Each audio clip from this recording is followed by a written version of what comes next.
Auto rickshaw चालक मालक संघर्ष समिती आणि मराठा महासंघ रिक्षा युनियनच्या वतीने जिल्हाधिकारी यांना निवेदन। उपप्रादेशिक परिवहन अधिकारी यांनी पासिंगचे 1,500 रुपये घेऊ नयेत, निवेदनात केली मागणी।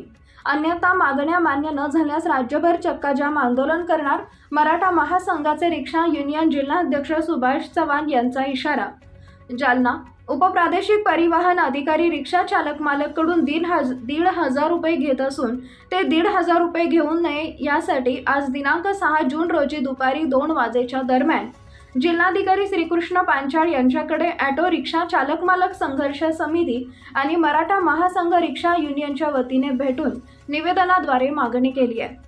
मागण्या मान्य न झाल्यास राज्यभर चक्का जाम आंदोलन करणार असल्याचा इशारा मराठा महासंघ रिक्षा युनियन जिल्हाध्यक्ष सुभाष चव्हाण यांनी दिलाय।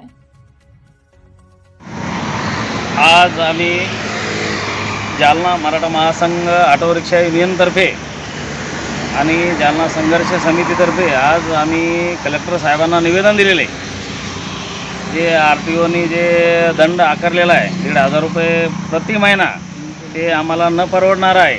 जालन्याचे आमदार माननीय कैलासजी गोरंट्याल साहेब आणि जिल्हाधिकारी आणि प्रत्येक जिल्ह्याचे कलेक्टर साहेब यांना सर्वांना निवेदन दिलेलं आहे। आम्ही पूर्ण महाराष्ट्रभर निवेदन दिलेलं आहे, मुख्यमंत्र्यांना पण निवेदन पाठवलेलं आहे।